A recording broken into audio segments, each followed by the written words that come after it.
మేలుకే, ఆరాధన యేసుకే. అంతా నా మంచికే, తన చిత్తమునకు తల వంచితే, తన చిత్తమునకు తల వంచితే. ఆరాధన ఆపను, స్తుతించుట మానను, ఆరాధన ఆపను, స్తుతించుట మానను, స్తుతించుట మానను. నేనెల్లప్పుడు యెహోవాను సన్నుతించెదను, నిత్యము ఆయన కీర్తి నా నోట నుండును. నేనెల్లప్పుడు యెహోవాను సన్నుతించెదను, నిత్యము ఆయన కీర్తి నా నోట నుండును. అంతా నా మేలుకే, ఆరాధన యేసుకే. అంతా నా మంచికే, తన చిత్తమునకు తల వంచితే, తన చిత్తమునకు తల వంచితే. కన్నీళ్ళే పానములైన, కఠిన దుఃఖ బాధలైన, స్థితిగతులే మారిన, అవకాశం చేజారిన. కన్నీళ్ళే పానములైన, కఠిన దుఃఖ బాధలైన, స్థితిగతులే మారిన, అవకాశం చేజారిన. మారదు యేసు ప్రేమ, నిత్యుడైన తండ్రి ప్రేమ. మారదు యేసు ప్రేమ, నిత్యుడైన తండ్రి ప్రేమ.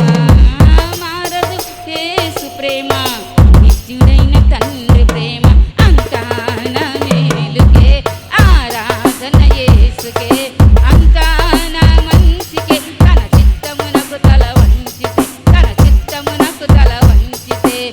ఆరాధన ఆపను, స్తుతించుట మానను, ఆరాధన ఆపను, స్తుతించుట మానను, స్తుతించుట మానను.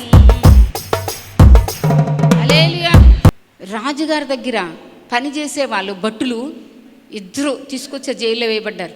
వేయబడితే వాళ్ళకు కూడా యోసేపు వాదారుస్తూ ఉన్నాడు, ఉపచారం చేశాడట. అటువంటి సమయంలో ఇద్దరు ఒక రోజున యోసేపు వెళ్ళేసరికి మొహాలు వికారంగా పెట్టుకొని బాధపడుతూ ఉన్నారు. ఏంటి మీరు బాధపడుతున్నారు ఈ రోజున, ఏమైంది అని అంటే, మా ఇద్దరికి కళ్ళు వచ్చినాయి, కళలు చెప్పేవారు ఎవరు, భావాలు చెప్పేవారు మాకు కనిపించట్లేదు అన్నారు. అలాగా కళల భావం చెప్పడం దేవుని ఆధీనమే. హల్లెలూయా. చూడండి ఎలా మాట్లాడుతున్నాడు, ప్రతిదానికి దేవుని మధ్యలో పెడుతున్నాడు.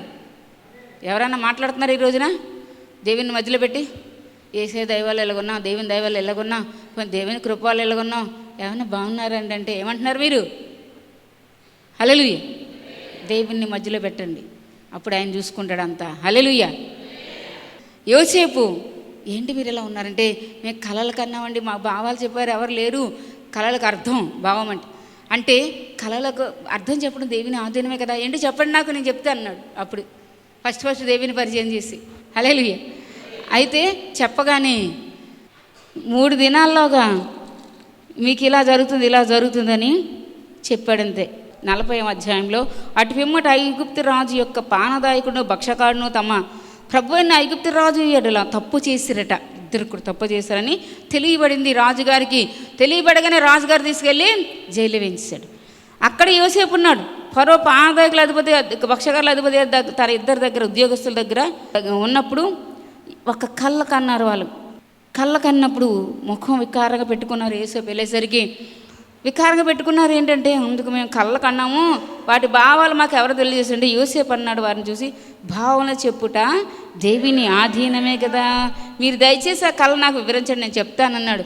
అప్పుడు వారు, ఆ కళ్ళ ఒక ద్రాక్ష వల్లి ఉంది నా ఎదుట, ఆ ద్రాక్ష వల్లికి 3 గెలలు ఉన్నాయి, తీగలు ఉన్నాయి. 3 తీగలు ఉంటే అది చిగిర్చినట్లు ఉండెను, దాని పువ్వులు వికసించినవి, దాని గెలలు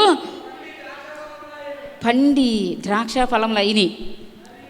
మరియు ఫరోకు గిన్నె అందించేవాడు, అంటే ద్రాక్షారసం పిండి రాజులు భోజనం చేసిన తర్వాత తిని అందించేవాడు. ఆ విధంగా దాన్ని బట్టి తనకు కల వచ్చింది. ఫరో గిన్నె నా చేతిలో ఉండి ఆ ద్రాక్షలను పట్టుకొని నేను ఫరో గిన్నెలో వాటిని పిండి అందిస్తున్నాను అని ఫరో చేతికి అందిస్తున్నాను అనగానే అప్పుడు అన్నాడు యోసేపు, 3 దినాలలోగా 3 ద్రాక్ష గెలలు కదా, 3 దినాల్లోగా మళ్ళీ నీ ఉద్యోగం నీకు వచ్చేస్తుందని చెప్పాడు. హల్లెలూయా. అదే ఇతని కాలం బాగానే చెప్పాడు అనుకుని ఇంకొకడు భక్షకారుడు అధిపతి తన్నాడు. అయితే నాకు కూడా కళ వచ్చింది చెప్పండి అన్నాడు. అయితే నీ కళ ఏంటి చెప్పంటే, ఇంకా 3 దినాల్లోగా నీకేమవుతుందంటే తనకి 3 గంపలంట పిండి వంటలు ఉన్నాయి, తల మీద ఎత్తుకున్నాను నేను, ఆ పిండి వంటలు ఆకాశం నుండి పక్షులు వచ్చి తింటా ఉన్నాయి అన్నాడు. అలాగా అయితే 3 దినాల్లోగా రాజుగారు నీ తలను ఛేదించి ఆకాశ పక్షులు భూమోగాలకు నీ ఆహారంగా ఇస్తాడు నిన్ను అన్నాడు. భయం పట్టుకుంది, ఎందుకంటే ఇతను తప్పు చేశాడు కాబట్టి దేవుడు అటువంటి కాలం ఇచ్చాడు. వివరంగా అంత చదవటానికి టైం సరిపోదు, అందుకని షార్ట్కట్లో చెప్తున్నాను నేను. అలా అనేసరికి 3 దినాలు అయింది. కరెక్ట్గా 3 రోజున రాజుగారి యొక్క జన్మదినం వచ్చింది, పుట్టినరోజు వచ్చింది. ఆ పుట్టినరోజున యోసేపు వీళ్ళకి ఏ కళల భావం చెప్పాడో అదేవిధంగా వాళ్ళకి జరిగింది. హల్లెలూయా. పానదాయకుల అధిపతి ఎప్పుడులాగే రాజుగారికి గిన్నె అందించాడు ద్రాక్షరసం పిండి. ఈ భక్షకారుల అధిపతికి 3 దినాల చిరఛేదం చేసి ఆకాశ పక్షులకి భూమృగాలకి వేసేస్తారంతే తన్ని. హల్లెలూయా. ఆ విధంగా జరిగింది. అయితే నేను ఇక్కడికి రావడానికి ఏ తప్పు చేయలేదు, రాజుగారి దగ్గర గిన్నె అందిస్తా కదా ద్రాక్షరసం తాటానికి భోజనం అని అంటే ప్రతిసారి నన్ను కొంచెం జ్ఞాపకం చేసుకొని రాజుగారి దగ్గర అడిగి మంచిగా చెప్పి నా గురించి కొన్ని నన్ను ఇక్కడి నుండి విడిపించు, నేను ఏ తప్పు చేయలేదు ఇక్కడ రావటానికి కూడా అని మాట అన్నాడు. అలాగే అని అన్నాడు. 2 సంవత్సరాలు అయిపోయిందట వెళ్ళి, మర్చిపోయాడు యోసేపుని. ఎంత 2 సంవత్సరాలు మర్చిపోయాడు. కానీ మన దేవుడు గుర్తుపెట్టుకున్నాడు. హల్లెలూయా. 41లో రాయబడింది. 41:1 2 ఏండ్లు గడిచిన తర్వాత ఫరో ఒక కల కన్నాడు. చూసాడా? 23లో ఉంది. అయితే పానదాయకుల అధిపతి యోసేపుని జ్ఞాపకం చేసుకొని అతన్ని మర్చిపోయాను.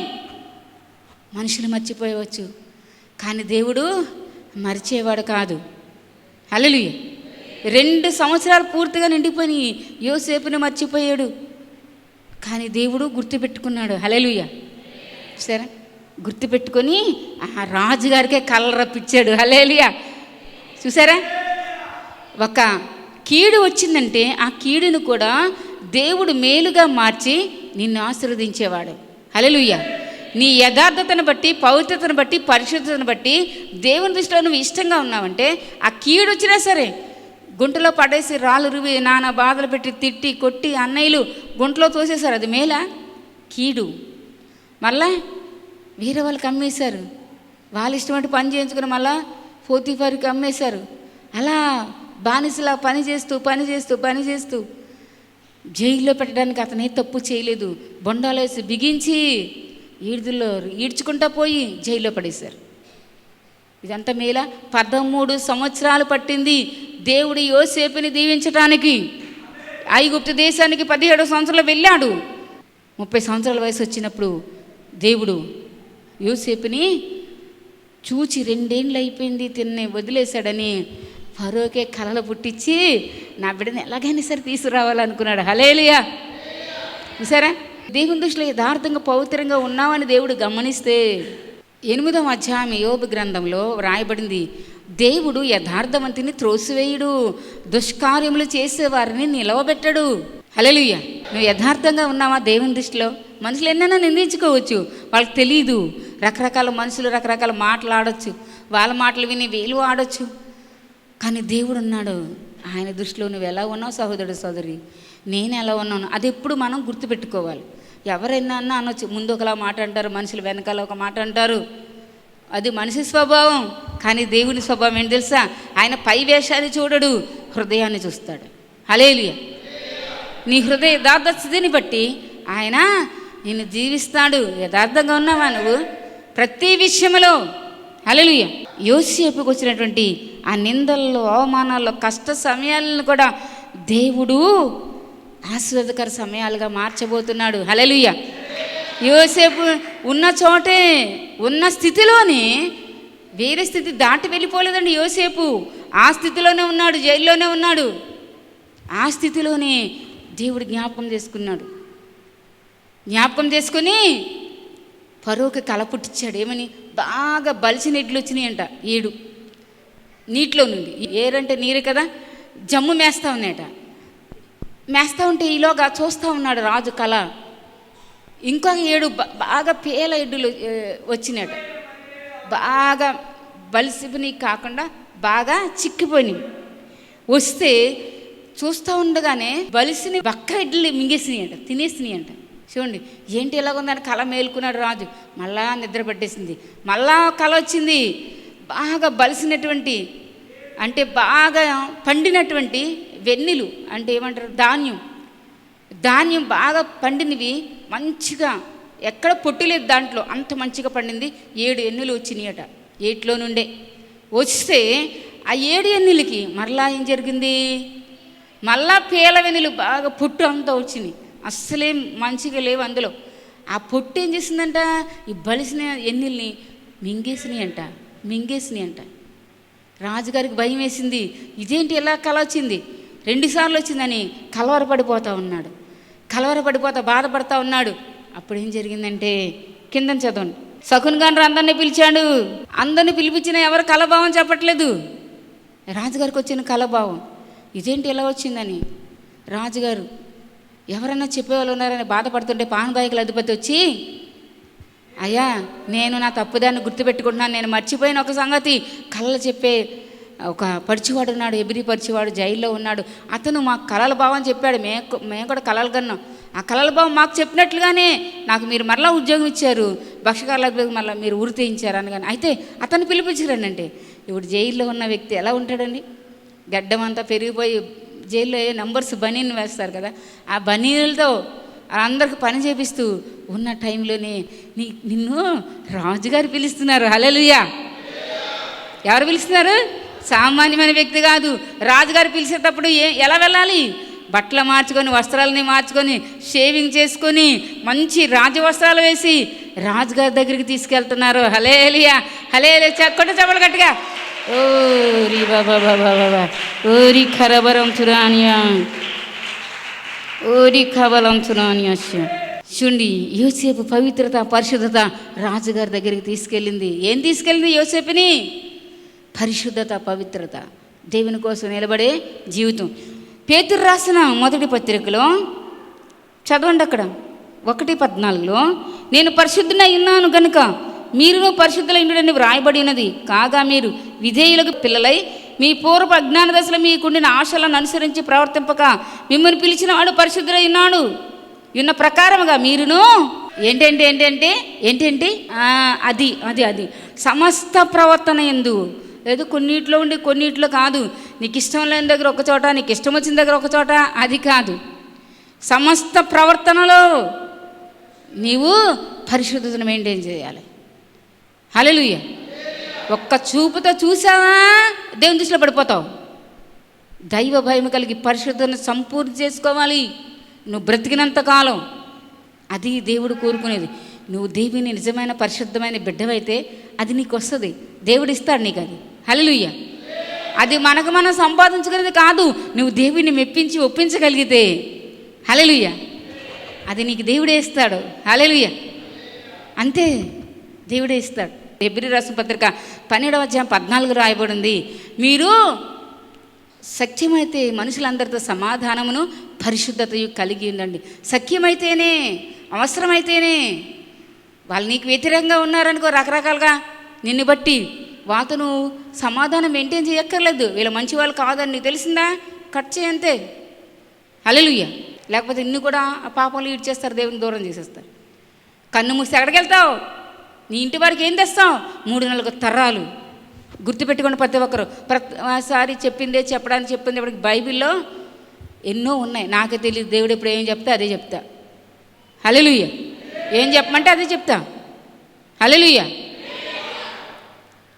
పరిశుద్ధంగా ఉన్నప్పుడే నీ హోలీనెస్ని, నువ్వు పరిశుద్ధులతో సహవాసంగా ఉన్నప్పుడే ఆ హోలీనెస్ నువ్వు కాపాడుకోగలుగుతావు. ఇంకా వేరే డిఫరెంట్ వ్యక్తులతో నువ్వు సహవాసం చేస్తే అవుట్ అయిపోద్ది అంతే. మళ్ళా దాన్ని సంపాదించుకోవడానికి నీ జీవితకాలం సరిపోదో చాలతో తెలీదు. అలా అపాది ఉర్రుల్లో ఉచ్చుల్లో పడేస్తాడు. నహూము గ్రంథంలో ఉంది, ప్రతి వాడినట అపవాది గాలం వేసి లాగుతున్నాడట. నువ్వే గాలానికి పడతావో మరి అని. హల్లెలూయా. నీవైనా నేనైనా ఎవరైనా అంతే. హల్లెలూయా. అయితే యోసేపుని దేవుడే హెచ్చించాలనుకున్నాడండి. అతనికి వచ్చినటువంటి శ్రమలన్నింటిలోండి, కష్టాలన్నింటిలోండి యోసేపు నేను ఎలా అయినా పైకి తేవాలి అనుకున్నాడు దేవుడు. అయితే ఫరో దగ్గరికి తీసుకొచ్చారు యోసేపుని. సేవింగ్ చేసి రాజుగారు పిలుస్తున్నారంటే చిన్న విషయమా? గబగబలిగి నాయన పద పద, రాజుగారు ఎందుకు పిలుస్తున్నారు అని అందరూ ఆశ్చర్యంగా చూస్తూ ఉన్నారు. యోసేపు వస్తూ ఉంటే చూస్తూ ఉన్నారు. అప్పుడు ఈ యొక్క యోసేపు ఫరో దగ్గరికి వచ్చి నిలబడగానే ఫరో యోసేపుతో నేను కలగన్నానని చెప్పాడు. 15:41 ఆదికాండం 47:15 చెప్పాడు రాజు. చెప్పగానే యోసేపు ఏమన్నాడు తెలుసా? మళ్ళా యోసేపు నా వల్ల కాదు, దేవుడే ఫరోకు క్షేమకరమైన ఉత్తరం ఇచ్చినని ఫరోతో చెప్పాడట. హల్లెలూయా. రాజుగారి దగ్గరికి వచ్చినా కూడా అదే మాట యోసేపు నోట అదే మాట. ఏమాట? ఫరోకి క్షేమకరమైన ఆలోచన చెప్పేది దేవుడే, నేను కాదు అన్నాడు. హల్లెలూయా. ఈరోజు నువ్వేం చేసినా, కొంతమంది మేము అక్కడ ప్రార్థన చేసాం, ఎక్కడ ప్రార్థన చేసాం, చాలా అసలు వచ్చేసినాయి. అసలు వచ్చిన రాబోయినా కొంచెం ప్రార్థన చేస్తే చాలు. జాగ్రత్త, ప్రార్థన చేసినంత ఏమీ జరగలేదు కదా. నువ్వు ప్రార్థన చేయి, ఎక్కువ కన్నీరు కార్చాలి, కన్నీరుతో ప్రార్థన చేయాలి. అది మన బాధ్యత, దేవుడిచ్చింది. నిన్ను వల్ల నీ పొరుగువాన్ని ప్రేమించి ప్రార్థన చేయాలి. అలా కొంతమంది పొంగిపోతారు. ఇక యోసేపు అలాంటి వాడు కాదండి. దేవుడినే ఫస్ట్ చూపించాడు. మన హీరో ఎవరు? యేసయ్యే. మనం అందరం జీరోలమే. హల్లెలూయా. యేసయ్యనే చూపించాలి నువ్వు. హల్లెలూయా, హల్లెలూయా. ఆయన వల్లే మనకి రక్షణ ఇవన్నీ వచ్చినాయి. మనం అందరం కూర్చోగలుగుతున్నాం. లేకపోతే మిమ్మల్ని అందరినీ ఎక్కడెక్కడ ఉండేవాళ్ళు ఎవరు తీసుకొస్తారు? మిమ్మల్ని యేసయ్య తప్ప. మమ్మల్ని ఎవరు తీసుకొస్తారు? యేసయ్య తప్ప. హల్లెలూయా. అయితే కళ చెప్పగానే దేవుడే మీకు క్షేమకరమైనటువంటి భావాన్ని ఇస్తాడని చెప్పాడు యోసేపు. చెప్పగానే రాజుగారు కొంచెం చెప్పు నాయనా అన్నారు. రాజుగారికి కళ భావం అంతా యోసేపు చెప్పాడు. ఎలాగా? 7 మంచిగా పంటలు పండే సంవత్సరాలు వస్తాయి. అర్థమవుతుందా? కళ భావం. 7 మంచిగా పంటలు పండే సంవత్సరాలు వస్తాయి. దాని వెనుక అస్సలేమి పంటలు పండవు. అటువంటి సంవత్సరాలు 7 వస్తాయి. అందుకని ఈ ధాన్యమంతా మీరు దాచుంచాలి. అక్కడక్కడ ఆ పట్టణాల్లో, చుట్టుపక్కల గ్రామాల్లోని, చుట్టుపక్కల పట్టణాల్లో తెచ్చి ఒక దగ్గర దాచి ఉంచాలి. ఆ చుట్టుపక్కల ప్రజలకి కరువు టైంలో మీరు డిస్ట్రిబ్యూట్ చేయాలి. ఆ యొక్క ధాన్యాన్ని మీరు పంపకం చేయాలి. వాళ్ళ దగ్గర ఏమైనా తీసుకొని ఆ ధాన్యాన్ని మీరు పంచిపెట్టాలి, తక్కువ డబ్బులు తీసుకొని. మంచి జ్ఞానం కలిగిన వారిని ఎన్నుకోండి. ఎందుకంటే రాజుగారికి కళ రెట్టింపైంది కాబట్టి అవి త్వరగా జరగబోతున్నాయి అని చెప్పగానే మంచి జ్ఞానం కలిగిన వారిని ఎన్నుకోమనగానే ఈ రాజు ఏమాడు తెలుసా? నీకు లాంటి దేవుని ఆత్మ కలిగిన వారు ఎవరైనా దొరుకుతారా మాకు? ఆ ఎన్నుకోవడం, నేను నిన్నే ఎన్నుకుంటున్నాను. నేను ఈ ఐగుప్తు దేశానికి రాజునే. అయినా సరే ఎవరైనా చెయ్యన్నా కాలైనా కదపాలంటే నీ పర్మిషన్ కావాలి. నా ఇంటి వారైనా సరే కుర్చీలో కూర్చోవడం తప్ప నేను ఇంకేమీ పట్టించుకోను. నువ్వే అధికారిగా ఉండి, నువ్వే అన్నిటికీ మంత్రిగా ఉండి, నువ్వే అన్ని రాజ్యాలు చూసుకోవాలి అని రాజుగారు ఉంగరము తీసి యోసేపుకి పెట్టాడట. హల్లెలూయా. యోసేపు 13 సంవత్సరాలు పరీక్షించబడ్డాడు. నీకు సోదరులు కష్టాలు వస్తున్నాయా? కన్నీటితో ప్రార్థన చేసుకో. 3-4 తరాల శాపం ఉంటుంది. నిర్గమకాండం 20:1 నుండి చదివితే, ఎందుకు మన పితరులకు దేవుని నమ్ముకున్న సరిగ్గా నడవలేదేమో. అందువలన తరాలంటే తెలుసా? Generation to generation. మన తాత ముత్తాతలు ఒక తరం, మన తల్లిదండ్రులు ఒక తరం, మన తాత ముత్తాతలు ఒక తరం, మన తల్లిదండ్రులు ఒక తరం, మనం ఒక తరం, మన పిల్లలు ఒక తరం. అది ఆ శాపం పోవాలంటే నువ్వన్నా సరిగ్గా ఉండు. నీ ఇంటి వారికి, నీ వెనక వారికి ఏం మిగులుస్తావు? అది నీ చేతిలో ఉంది. ఆశీర్వాదాన్ని మిగిలిస్తావా? శాపాన్ని మిగిలిస్తావా? నీకులాగానే. హల్లెలూయా. అది మన చేతిలోనే ఉంది. ఎవరి చేతిలోనే వారి జీవితాలు ఉంటాయి, వారి కుటుంబ జీవితాలు ఉంటాయి. ప్రార్థన అనే పునాది వేసుకో. కన్నీటి ప్రార్థన, మోకాళ్ళ జీవితం. భక్తిహీనంగా ఉండకు, అపవాదికి లోకువైపోతావు. ఇంటి దగ్గర భక్తి చేయి, దేవుని సంధికి వచ్చినప్పుడు భక్తిగా ఉండు, మిగతా రోజుల్లో భక్తిగా ఉండు. అపవాది ఊరిలో నుండి ఉచ్చుల నుండి తప్పించబడతావు. భక్తిహీనులకి వచ్చేబడి రాబడి పాపాన్ని పుట్టిస్తుందట, శ్రమకు కారణమైపోతుందట. అందుకే భక్తిహీనంగా ఉండకూడదు. ప్రార్థన ఉన్నటువంటి ప్రార్థనకు రావాలి. ఇంటి దగ్గర సుఖంగా ఉంటుంది, ఇక్కడికి వస్తే ప్రార్థన చేయాలి. కొంతమంది ఆలోచన ఇది, దేవుడు ఉట్టినే దీవించేశాడమ్మ నిన్ను. హల్లెలూయా. మంచిగా ప్రార్థన చేసుకునే వాళ్ళని మానేసి నిన్ను ఎందుకు దీవిస్తాడు దేవుడు? శరీరాన్ని నల్లగొట్టుకోమన్నాడు దేవుడు. తెలుసా సంగతి? బాగా పెంచి పోషించడం కాదు, ప్రార్థన నేర్పాలి, మోకరించడం నేర్పాలి. ఎవరికి? మన శరీరానికి మనమే నేర్పాలి. హల్లెలూయా. నీ శరీరం నీకు లోబడాలి. ఇప్పుడేం లేస్తాలే, ఇప్పుడేం ప్రార్థన లేస్తాంలే, నేను లేస్తాంలే, వెళ్ళకపోతే ఏం పర్లేదు. అవునా? క్రమం ఉందా? అక్రమం చేయవాళ్ళ అర్థండి పొండి అంటాడు దేవుడు. అదే భక్తిహీనత. ఒకరోజు ఒక 5 నిమిషాలు చేస్తే ప్రార్థన చాలు, కొంతమందిని పట్టలేము అసలు. ఒక వారం రోజులు 10 నిమిషాలు చేసుకుంటూ వచ్చారనుకోండి, మరీ పట్టలేము. అమ్మగారు ఏంటనుకుంటున్నారు? మీకంటే మేము గొప్ప వాళ్ళు ఉంటారు. హల్లెలూయా. ప్రభు మీద గొప్ప వాళ్ళగా చేయనుగాక యేసునామములో. నీ నుండి దేవుడు ఇష్టపడేది ఏంటో? నువ్వు దేవుని ఆ విషయాల్లో కష్టపెడుతున్నావా? జాగ్రత్త, శాపాన్ని బ్రతుకంతా అనుభవించాల్సి వస్తుంది. వారి పాపాలు బట్టి నేను 7 అంతలు దండిస్తాను అన్నాడు దేవుడు. తెలుసా నీకు? చిన్న విషయం కాదు దేవుడికి. పాపానికి దేవుడికి అసలు పడదు. నీకు కూడా అదే ఉండాలి. వాక్యం అనే ఆహారం, ప్రార్థన, కన్నీటితో ఆత్మకి బలం కలుగుతుంది. ఇక ఈ లోకం గురించి, దీని గురించి ఏది నీకు ఆలోచనే ఉండదు. హల్లెలూయా. నువ్వు శరీరాన్ని ఎంతసేపు బలపెట్టుకున్నావు అనుకో, తింటా 3 పూటలు. బలపెట్టుకోవడం అంటే 3 పూటలు. ఆత్మ సంబంధంగా ఒక్క పూట కూడా ఉపవాసం ఉండకుండా, ప్రార్థన టైంలో కూడా ఉండకుండా ఉన్నావు అనుకో, ఆత్మ బలహీనం అయిపోద్ది, అపోదవశం అయిపోద్ది. హల్లెలూయా. దేవుని ఇష్టమేంటి ఈరోజు నీకు తెలియాలి. మనకు కొంతకాలం ఇది కళ్ళు మూసుకుంటే మనకేది రాదు మనతో. అలా అక్కడ వరకు వస్తారు, దిగబెట్టేసి వెళ్ళిపోతారు బంధువులు, మన మిత్రులు ఎవరన్నా. కానీ నువ్వు ఒంటరిగా వచ్చావు, ఒంటరిగానే వెళ్ళాలి. నువ్వైనా నేనైనా మనతో ఏసై ఉండాలంటే ఏం చేయాలి? ఏసైకి ఇష్టకరంగా భూలోకంలో ఉండగా నువ్వు నడుచుకోవాలి. మిగతావి ఏమైనా వదిలేసాయి, తుచ్చమైనటువంటి అభిలాషల కొరకు నీ జీవితం అంతా వేస్ట్గా తిరిగేవేంత వరకు. అక్కడ పని ఉందంటే అక్కడికి వెళ్ళిపోతాం, ఇక్కడ పని అంటే ఇక్కడికి వెళ్ళిపోతాం. వాళ్ళకి ప్రాధాన్యత ఇస్తావే? దేవునికి ఇచ్చావా ఎప్పుడైనా? నాకు సన్నిధి ఉంది, ఈ రోజున నేను రాను, తప్పనిసరిగా దేవుని సన్నిధిలో కనపడాలి. ప్రార్థన టైం, మిగతా టైంలో నన్ను పిలవండి, నేను వస్తాను. ఈ టైం ఆ టైం కూడా మీకు పని చేస్తాను నేను. హల్లెలూయా. ఎప్పుడైనా చెప్పగలిగావా? ఖచ్చితంగా అటువంటి ఖచ్చితమైనటువంటి నిర్ణయం నీకుందా? అది దేవుడు చూస్తాడు. దానికి కట్టుబడి ఉండాలి. హల్లెలూయా. ప్రార్థన చేసుకుని ఎంత ప్రార్థన చేసినా నీకు ఆశీర్వాదమే ఉండదు. నీ శాపం నీకే పోదు. ఎంత దైవజనులు ప్రార్థన చేసినా. దేవుడు ఏమన్నాడు తెలుసా? పునాదులు పాడైపోగా నీతిమంతులు కూడా ఏం చేయలేరట. దైవజనులు ప్రార్థన కూడా నేనేం చేయలేదు. వారిని దుఃఖపెట్టావంటే పునాది గట్టిగా చూసుకో. ఎక్కడికి వెళ్ళాలో ఎక్కడికి వెళ్ళకూడదో నీ కంట్రోల్ ఉండాలి. అన్యజనుల వాటికి వెళ్ళి అక్కడ ఇక్కడ తినేసి దేవుడు ఎంత కోప్పడుతున్నాడు తెలుసా అటువంటి వాళ్ళని. దేవుడు నమ్ముకున్నారు లేదా అని చూడరు వాళ్ళు. ఇంకా బంధువులు మరి ఎందుకు వెళ్తారో ఇలా అర్థం కాదు. ఒక పూట పస్తులు, ఒక పూట కూటు కొరకు తన జ్యేష్ఠత్వపు హక్కును అమ్మేశాడట. తన దేవుడు ఏమన్నాడు తెలుసా? వ్యభిచారి అన్నాడు. ఎవరో తెలుసా? యాసవ్. జ్యేష్ఠత్వపు హక్కు, ఒక పూట భోజనానికి దేవుని సందుకు వచ్చి ప్రార్థన చేసుకొని దైవాశీర్వాదాలు పొందుకొని నీ జ్యేష్ఠత్వాన్ని అమ్మేసుకొని ఆ పూట వెళ్ళి అక్కడ భోజనం చేస్తున్నావా? సహోదరి 106వ కీర్తన 28. మరియు వారు బయలుపయోరును హత్తుకొని ఎవరికి చచ్చిన వారికి అర్పించినట్టే. దినానికి వెళ్ళాం, దానికి వెళ్ళాం, వాళ్ళు అంటారే.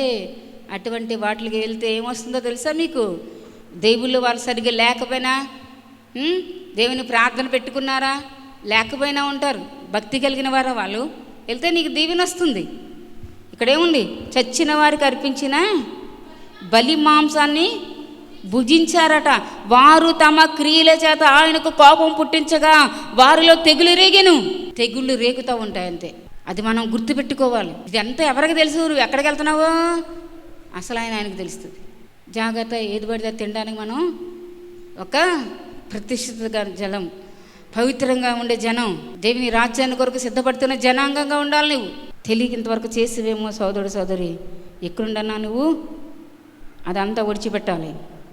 అదంతా విడిచిపెట్టి నేను ఎక్కడికి వెళ్తున్నాను? ఒక్క పూట తినకపోతే చచ్చిపోతారా? యాకోబు ఏమన్నాడు? నీ యొక్క జ్యేష్ఠత్వ హక్కు నాకు ఇచ్చి అంటే యాషోబు ఏమన్నాడు? నేను ఆకలితో చచ్చిపోతున్నాను అన్నాడు. ఎవరైనా చచ్చిపోతారండి ఒక్క పూట తినకపోతే. జ్యేష్ఠత్వపు హక్కు నమ్మేశాడు. ఇప్పుడు దేవుడు ఏమన్నాడు? నేను అబ్రహాము దేవుడను, ఇస్సాకు దేవుడను. యాసోబు ముందు పుట్టాడా, యాకోబు ముందు పుట్టాడా? యాషోబు ముందు పుట్టాడు. కానీ జ్యేష్ఠత్వపు హక్కు అమ్మేశాడు కనుక నేను యాకోబు దేవుడిని అన్నాడు దేవుడు. అర్థమవుతుందా మీకు? హల్లెలూయా.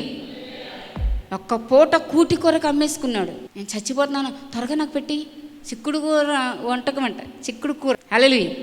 జాగ్రత్త సోదరుడు సోదరి, దేవుని దృష్టిలో మనం ఎలా ఉన్నాం? యోసేపు పవిత్రుడు, పరిశుద్ధుడు. యోసేపు అంటే మనకి అటువంటి పరిశుద్ధులను తలుచుకుంటేనట, నీతిమంతులను తలుచుకుంటే నీకు ఆశీర్వాదకరం. సామెతల గ్రంథం 10వ అధ్యాయం 7వ వచనంలో రాయబడింది, భక్తిహీనులను తలుచుకుంటే శాపం వస్తుంది. నీతిమంతులను తలుచుకో దేవుని బిడ్డల్ని. హల్లెలూయా.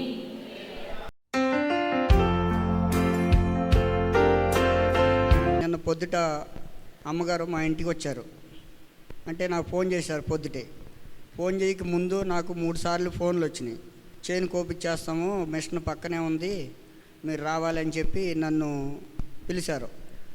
చేను కొయ్యిపోతే మళ్ళీ వానలుగా ఉంటున్నాయి, పాడైపోద్ది ఎలాగా అనుకుని నేను చేనుకి వెళ్ళలేదు. ఫోన్ చేసినా ఫోన్ తీయకోకుండా అలాగే ఉంచాను. సరే బాబు వస్తానన్నారు, అమ్మగారు వస్తానన్నారు. వాళ్ళని వదిలి వాళ్ళు వచ్చినప్పుడు నేను లేకుండా ఉంటే ఎలా ఇంటి దగ్గర అని చెప్పి నేను వెళ్ళకుండా ఇంటి దగ్గరే ఉన్నాను.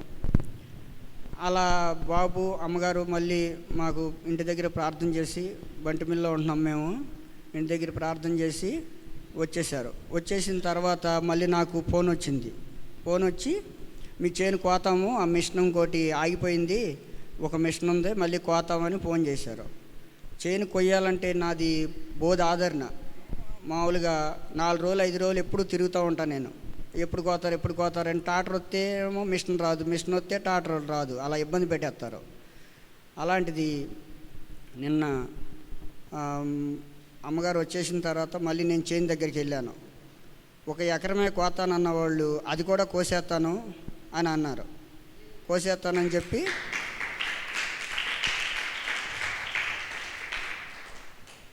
రాత్రి 9 3 ఎకరాలు కోసేసి మా ఇంటి దగ్గర ఒడ్లు పడేసి నేను మళ్ళీ బంటిమిల్లు వచ్చాను. బంటిమిల్లు వచ్చిన తర్వాత ఇంకా పని అంతా అయిపోయింది నాకు. మొత్తం ఒడ్డింటికి వచ్చేసినాయి. 2 టాటర్లు వచ్చినాయి, తోలేసినాయి. మళ్ళీ పొద్దుటే మళ్ళీ ఊళ్ళోకి వెళ్ళాను. మళ్ళీ ఆయన ఒడ్డు నేను పట్టేస్తాను, తర్వాత అయితే నీకు కుదరదు, మరి పట్టేస్తాను, సంచులు తీసుకెళ్ళిపోమని చెప్పారు. నిన్నే చెప్పాను కోసానని. పొద్దున్నే వచ్చేసి మళ్ళీ ఆయన ఫోన్ చేశారు. ఫోన్ చేసి ఒడ్డు పట్టేయాలి, నువ్వు త్వరగా రా, మరి ముట్టవాళ్ళు కూడా ఉండరు అన్నారు. సరే సంచులు వేసుకుని వచ్చేస్తానండి అని చెప్పి సంచులు తీసుకుని ఊళ్ళోకి వెళ్ళి సంచులు వేసి, అంటే 3 పిల్లలు, మా పిల్లల్ని ఎక్కించుకుని ఇక్కడికి వచ్చాను. నేను ఇప్పుడు వస్తే అక్కడ ఒడ్డు పట్టేవాళ్ళు కాటాను చూసుకోవా అన్నారు. అక్కర్లేదు మీరే చేయండి, కాటా నేను చర్చికి వెళ్తున్నాను వచ్చేస్తానన్నా.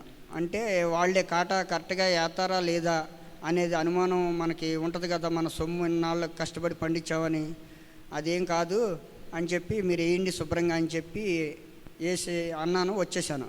మళ్ళీ అప్పుడు వాళ్ళు ఇప్పుడు ఫోన్ చేశారు 1 అరగంట క్రితం, వేసేసాము, కాటా వేసాము మొత్తం అని చెప్పి ఫోన్ చేసి చెప్పారు. అయితే నేను నమ్మి దేవుడి మీద భారం వేసి నేను ఇక్కడికి వచ్చాను. నిన్న అమ్మగారు రావడంతో నేను నమ్ముకుని ఉన్నాను కాబట్టి నాకు ఎమ్మటే శుభ్రంగా మొత్తం అంతా పని అంతా అయిపోయింది. ఆ దేవుడు చాలా దేవుని పరిశుద్ధ నామానికి మహిమ కలుగును గాక. ఆమేన్. చూడండి, ట్రాక్టర్ వస్తే ఒకటి రావట్లేదట, 3 రోజులు బట్టి తిరిగా. అటువంటిది మేము వచ్చాము, వెళ్ళాం ప్రేయర్కి, వెళ్ళగానే ఫోన్ వచ్చిందంట, ఇప్పుడు కోసేస్తామని. చూసారు సాతాను ఎలా ఆటంకపడుతుందో. అమ్మగారు వస్తున్నారు, నేను ఆ పని నేను వర్షం వచ్చినా ఏం వచ్చినా నేను దేవుడికి వదిలేసి ముందు అమ్మగారు వస్తున్నారు, దైవజనులు వచ్చి ప్రార్థన చేసి మాకు మంచిది మేలు జరుగుతుందని వీళ్ళు విశ్వసించారు. చూసారా, విశ్వసించి ఆ టైంలో వెళ్ళలేదు. మేము వచ్చేసిన తర్వాత మళ్ళా ఫోన్ చేశారట, ఇప్పుడు ఎక్కడున్నారు కాదు మీకున్నదంతా కోసేస్తామని. హల్లెలూయా. బట్ 2-3 రోజులు బట్టి రాలేని వ్యక్తులు మొత్తం అంతా కోసేసి వేసేదయ వల్ల అప్పటికప్పుడే నూరు చేసి ధాన్యం కూడా బస్తాల్లో ఎత్తేసారట. హల్లెలూయా. దేవుని పరిశుద్ధ నామానికి మహిమ కలుగును గాక. ఆమేన్.